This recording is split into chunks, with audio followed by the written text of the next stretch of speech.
typical situation a buyer faces is that he's receiving a PDF document. A PDF document with an offer where some kind of supplier is suggesting a service. In this case, it's a construction project for a roof. And as you can see, it's not always that those things just come in English.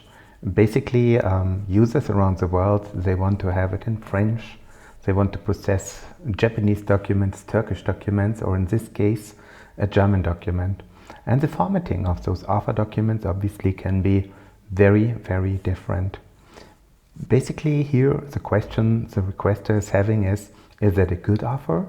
How can I actually, in a compliant way, now check this and get approval and get it done?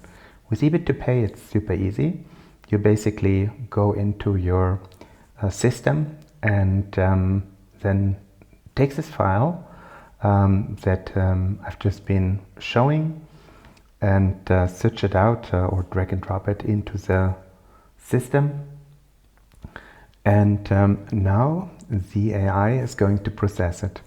Here we're using a specific ebidtopay AI developed by us because in a lot of constellations it could be sensitive data, it could be things you do not want to share with the general AI.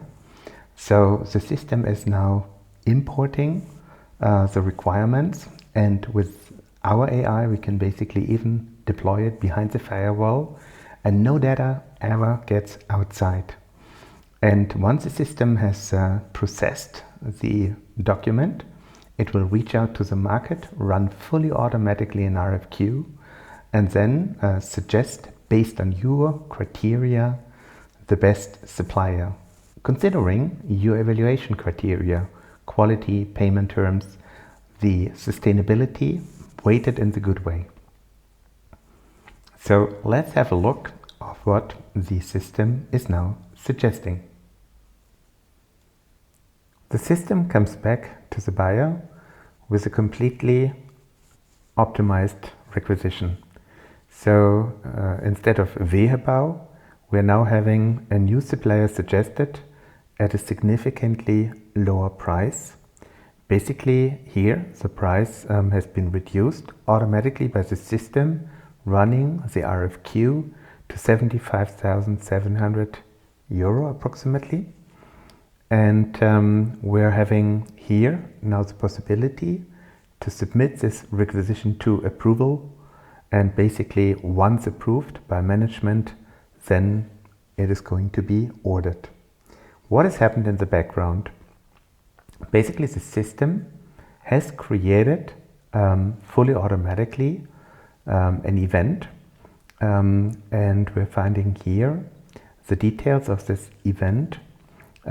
It's having all the positions that we had in the PDF document automatically created. It has invited a panel of respondents qualified, that is vendors, and it has until the deadline sent automatic reminders to receive the quote, and then awarded the business based on two considerations. There have been, first of all, in the background, some criteria in the template, like quality weighted 10%, financial strength 3%, ESG 5%, total cost of the offer 80%, insurance covering 2%. Based on this view, the selected Batsusa supplier basically got 100%, whereas the alternatives that it quoted had only 95.77, respectively 95%. And looking more detailed at the quote overview, we're seeing here that also money-wise, this was the best offer at the indicated 75,780. So in a nutshell, if you have any kind of PDF documents in any kind of formatting, our AI can process it. It can be all the languages supported by ebidtopay. We're even supporting this for deployment behind the firewall for sentiment data like defense projects or patient data or those kind of critical elements. The system creates automatically the kind of positions, runs an RFQ, or an auction, depending on what's configured, comes back with a recommendation, and then the buyer can basically submit it for approval, and on the last approval step it gets automatically ordered. A huge time saver in everyday life, and also taking a lot of effort out of negotiating competitively.